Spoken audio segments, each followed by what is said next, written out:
A projectile is thrown upward at an angle 60 degree with the horizontal.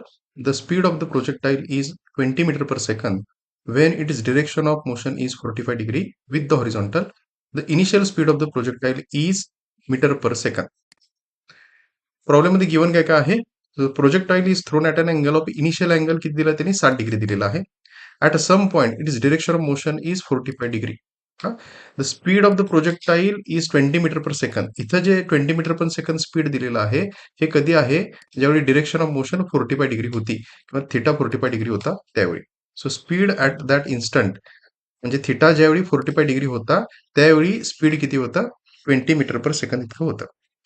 Late initial speed is equal to U. हे आपण assume केले suppose की initial speed हे U metre per second होतं जे आपल्याला at the end काय करायचं आहे? फाइंड आउट करायचं आहे. जर डायग्रामेटिकली थोडं मी रिप्रेझेंट करायचं म्हटलं तर सपोज मी दोन ऍक्सिस घेतलेले आहेत. हा हॉरिझॉन्टल ऍक्सिस आहे, हा व्हर्टिकल ऍक्सिस आहे आणि इथून ती प्रोजेक्टाईल मोशन स्टार्ट झालेली आहे.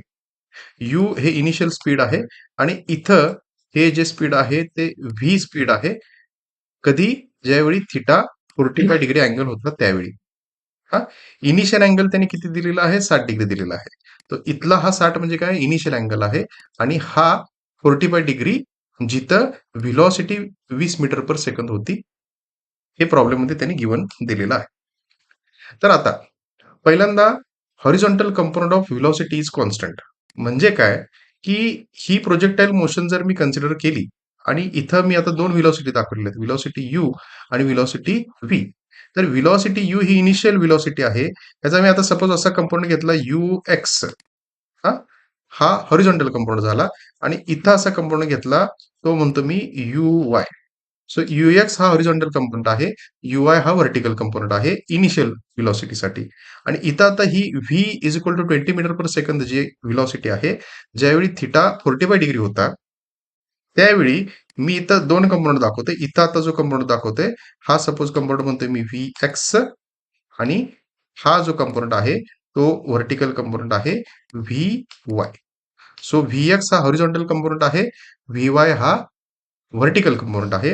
V it is for angle 45 degree आणि U it is for angle 60 degree. तर प्रोजेक्टाईल मोशन मध्ये जर एअर रेझिस्टन्स नसेल तर मी म्हणू शकतो की सरळ सरळ हा व्ही एक्स आणि यू एक्स हे दोन्ही सेम राहतात किंवा व्ही एक्स जो आहे तो व्ही एक्स नेहमी का राहतो? कॉन्स्टंट राहतो. बरोबर. आता बघा इथं जर मी यू एक्स लिहायचं म्हटलं तर U X is nothing but U into cos 60. का? हॉरिझॉन्टल कंपोनंट आहे म्हणून. So horizontal component U X is equal to U cos 60.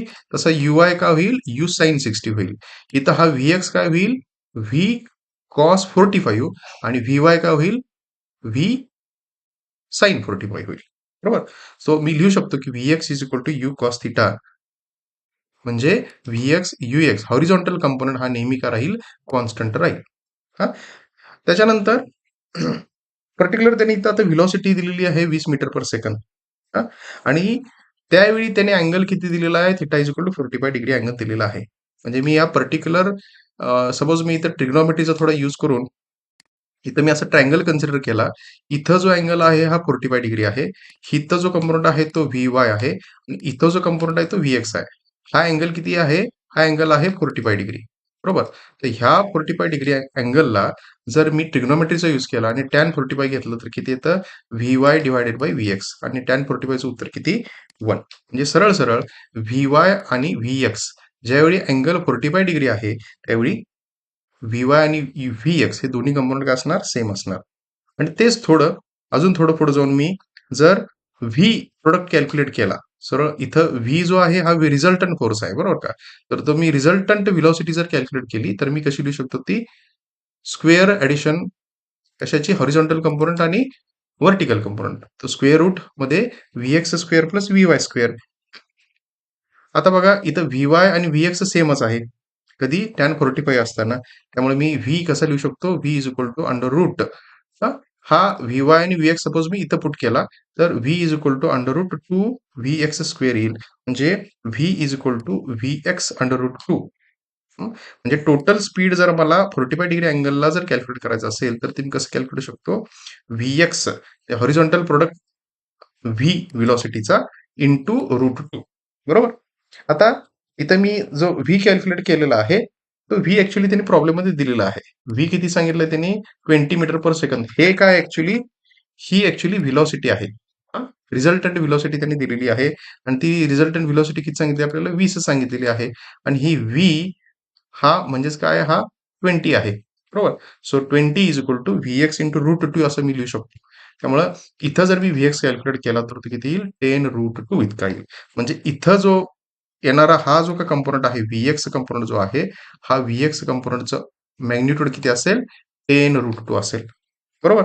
आणि आपल्याला आता फाइंड आउट करायचं आहे, इनिशियल स्पीड कॅल्क्युलेट करायचं आहे. आणि आपल्याला काय माहित आहे? Vx आणि Ux हे दोन्ही सेम असतात. इथं असणारा Vx आणखी इथं असणारा Ux हे नेहमी काय राहतात? कॉन्स्टंट राहतात किंवा सेम राहतात. जे अझम्पशन आपण इथं केलं. इन प्रोजेक्टाईल मोशनमध्ये ज्यावेळी नो एअर रेझिस्टन्स आहे, कुठल्याही प्रकारचा एअर रेझिस्टन्स नाही आहे, त्यावेळी हा हॉरिझॉन्टल कंपोनंट जो आहे, Vx आणि Ux हे दोन्ही सेम राहतात. ही बेसिक कन्सेप्ट आहे. तर त्याचा उपयोग करून मी काय करू शकतो? Vx वरून मी यू कॅल्क्युलेट करू शकतो. मला इनिशियल स्पीड जे कॅल्क्युलेट करायचं ते मी करू शकतो. कसं? So Vx is equal to Ux आणि Ux is nothing but U cos theta. हां, यू कॉस थिटा आणि इथं थिटा किती आहे? थिटा किती आहे इथं? थिटा 60 डिग्री इतका आहे. So Vx is equal to U cos 60 degree. आणि कॉस 60चं उत्तर किती असतं? 1/2 असतं. त्यामुळं Vx is equal to u/2 आला आणि यू हा का आहे? यू इज नथिंग बट आपलं इनिशियल स्पीड आहे आणि यू मी जर कॅल्क्युलेट केला तर किती भेटेल मला? यू इज इक्वल टू 20√2 आणि 20√2 हेच नथिंग बट काय आहे आपलं? Initial speed of that particle आहे. यू हे इनिशियल स्पीड होतं आणि व्ही हे स्पीड होतं ज्यावेळी थिटा किती होता? 45 डिग्री होता. बरोबर. व्ही ला थिटा 45 डिग्री होता आणि यू ज्यावेळी इनिशियल स्पीड होतं त्यावेळी थिटा किती होता? 60 डिग्री होता. सो आय होप या प्रॉब्लेममध्ये जे एक्सप्लेनेशन मी दिलं हे तुम्हाला समजलं असेल. बेसिकली या प्रॉब्लेममध्ये तुम्हाला थोडंसं ट्रिग्नॉमेट्रिक रिलेशन्स समजली पाहिजेत. हॉरिझॉन्टल कंपोनंट, व्हर्टिकल कंपोनंट ते घेता आले पाहिजेत आणि मग ही फायनल रिलेशन्स म्हणजे अंडरस्टँडिंग आहे तुमचं. आय होप हा व्हिडिओ तुम्हाला आवडला असेल. आवडला असेल तर प्लीज इतरांना शेअर करा. माझ्या चॅनलला लाईक करा, सबस्क्राईब करा. Thank you very much.